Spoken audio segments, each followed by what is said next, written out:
यो चाहिँ हाम्रो एपिसोड 3 हुनेछ। यसमा चाहिँ हामी कोरिलेसन अनि रिग्रेसनको क्वेसन चाहिँ सल्भ गर्न गइरहेछौँ। प्रिभियस भिडियोजहरुमा मैले पाइ चार्ट लगायत bar graph as well as standard deviation, median, mode, मिनहरु निकालिसकेका थिए, फाइन्ड आउट गरिसकेका थिए र यो भिडियोमा चाहिँ कोरिलेसन र रिग्रेसनको क्वेसन चाहिँ सल्भ गर्छु म। सिधै क्वेसन तर्फ चाहिँ जान चाहन्छु म, किनकि टाइम वेस्ट गर्न चाहदिन म है। सिधै क्वेसनमा जान्छु म। क्वेसन कहाँ छ यसको? यो लेट मी सी है, यहाँ रहेछ 2 नम्बरमा रहेछ, सेकेन्ड नम्बरमा रहेछ। कोरिलेसन अनि रिग्रेसन च्याप्टरको क्वेसन यहाँ रहेछ। यसमा चाहिँ म सल्भ गर्छु है यो क्वेसन चाहिँ।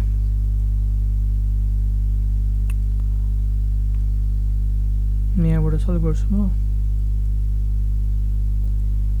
इकोनोमिक्स र स्ट्याटिस्टिक्स रहेछ। इकोनोमिक्स ब्र्याकेटमा यक्स भनेर हाल्दा पनि हुन्छ, अनि उता अर्को सेलमा स्ट्याटिस्टिक्स रहेछ। स्ट्याटिस्टिक्स यसलाई वाइले डिनोट गरिदिनु होला।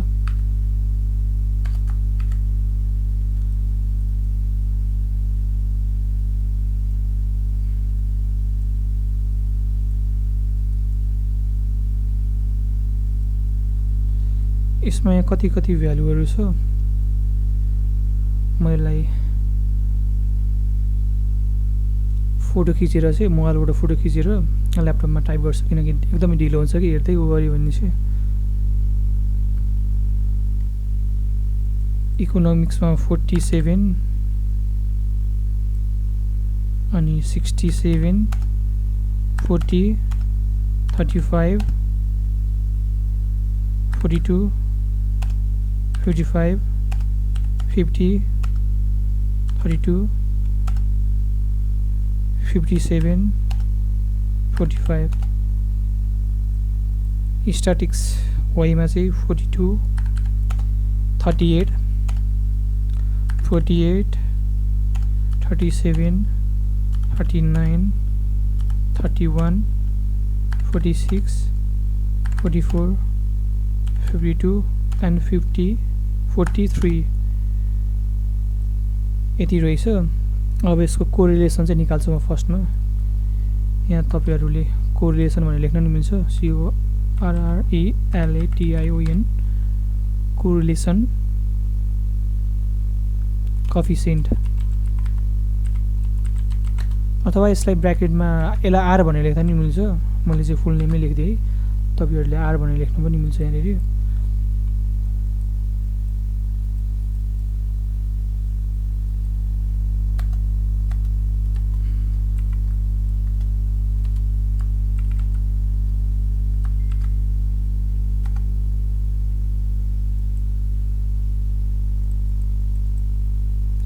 अथवा यसलाई यहाँनेरि R लेख्न नि मिल्छ, सिधै R लेख्दा नि हुन्छ।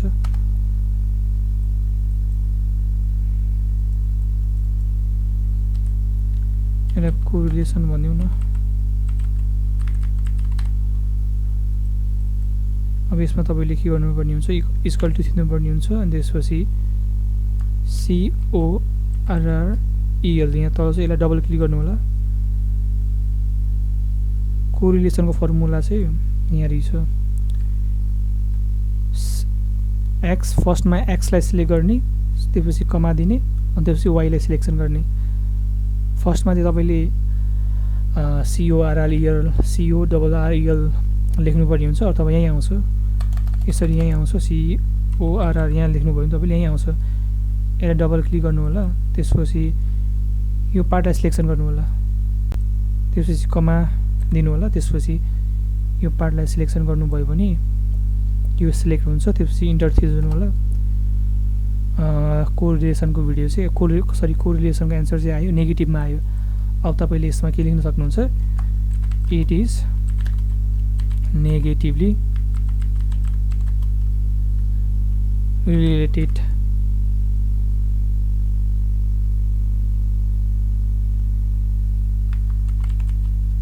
यसलाई तपाईले यसरी पनि लेख्न सक्नुहुन्छ।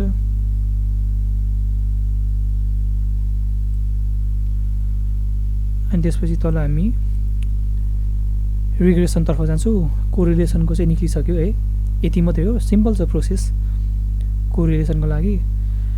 अब रिग्रेसनको लागि चाहिँ तपाईले क्वेसनलाई हेर्नुपर्ने हुन्छ। क्वेसनले के आस्क गरिरहेछ, के सोधिरहेछ।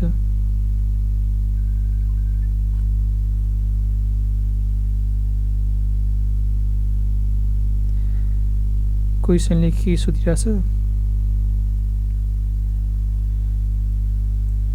यहाँ पोजिटिभली यहाँ रिलेटेड भन्दा नि तपाईले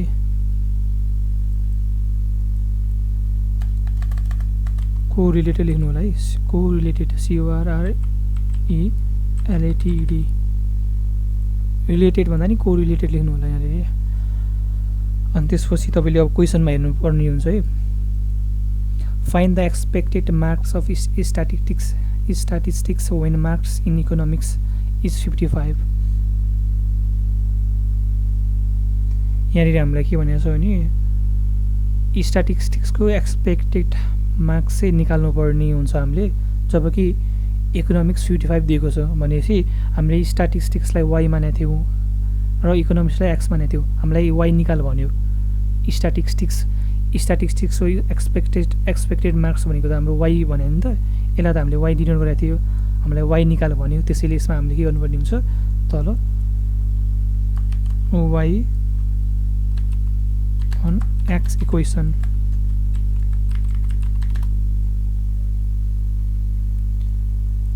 त्यसपछि तपाईले यता तलपट्टि तपाईले त यहाँनिर y इन्टरसेप्ट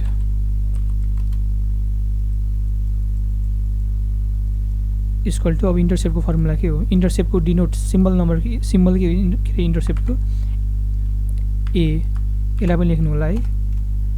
त्यसपछि तपाईले यसमा इक्वल टु दिनुभयो र अनि इन्टरसेप्ट लेख्नु होला यहाँनिर इन INTER इन्टरसेप्ट यहाँ आउँछ अलरेडी, यो अटोमेटिकली यहाँ आउँछ। तपाईले यसमा चाहिँ लेफ्ट क्लिक गरेर लेफ्टमा डबल क्लिक गरेर चाहिँ सिलेक्सन गर्न सक्नुहुन्छ, इन्सर्ट गर्न सक्नुहुन्छ। त्यसपछि y on x इक्वेसन निकाल्नुपर्ने छ। अब यसको फर्मुला के छ,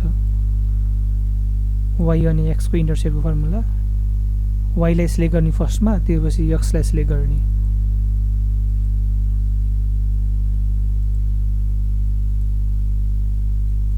y लाई सिलेक्ट गर्ने, त्यसपछि कमा दिने, त्यसपछि x लाई सिलेक्सन गर्ने, त्यसपछि इन्टर गर्ने। y इन्टरसेप्ट पनि यसलाई हामीले दुईवटा डिजिटमा नै लाने मिल्छ। यहाँ माउसमा हेर्नु ल कसरी मैले गरिरहेको छु। यहाँ यसलाई कसरी राउन्ड अप गर्ने भने यहाँनिर डिक्रिज गर्ने, डेसिमललाई दुईटासम्म लाने जम्मा। त्यसपछि यहाँ इन्टरसेप्ट नि स्लोप एलो पी, स्लोप सिम्बल न के हो, ए हो, ए बनाएछ सरी बी हो, यसलाई गर्नु होला। त्यसपछि यहाँ गएर स्लोप टाइप गर्नुभयो भने यहाँ आउँछ, यहाँ क्लिक गर्नु होला डबल क्लिक।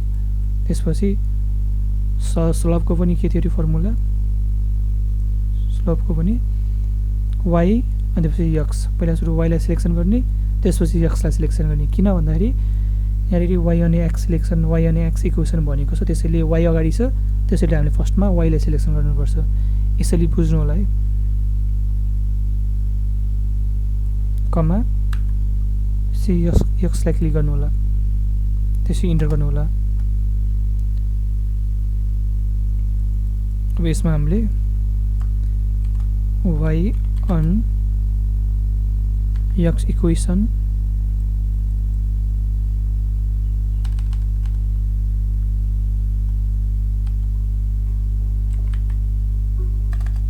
इज भनेर तपाईले यसमा के गर्न सक्नुहुन्छ, y यो अर्को सेलमा y इक्वल टु ए भने कति छ 44.53 छ प्लस बी, बीलाई पनि राउन्ड अप गरिदिनु होला एक्चुअली दुईवटा डिजिटमा यसबाट हेर्नु है राम्रोसँग मैले के गरिरहेको छु।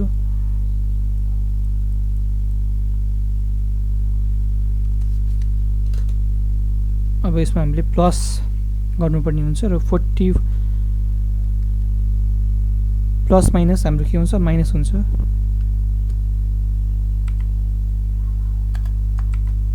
माइनस 0.05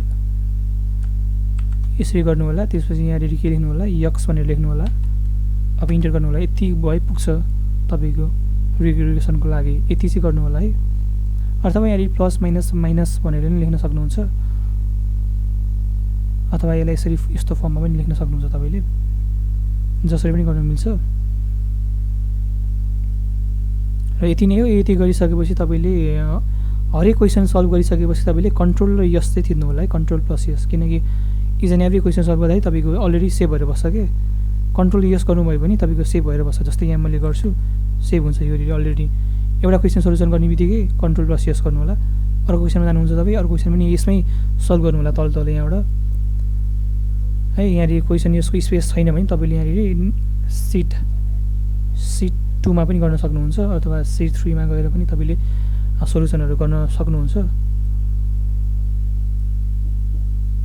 र एउटा सिटमा एउटा क्वेसन गर्दा पनि हुन्छ हजुरहरूले। सिट 2 मा जानुभयो भने यस्ता खालको इन्टरफेस आउँछ। तपाईँले फेरि यसमा यहाँ बीचमा गएर सिम्बल नम्बर लेख्नु पर्ने हुन्छ। तपाईँले फेरि तपाईँले यहाँ सोल्युसन गर्नुपर्ने हुन्छ। यसरी यो क्वेसन सोल्युसन यसमा क्वेसन गरिसक्नु भएपछि फेरि कन्ट्रोल यस गर्ने सेभ हुन्छ।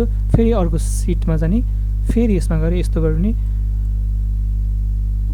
फेरि यहाँ जाने त्यसपछि फेरि यहाँ आफ्नो सिम्बल नम्बर हाल्ने यसरी गर्नु होला है।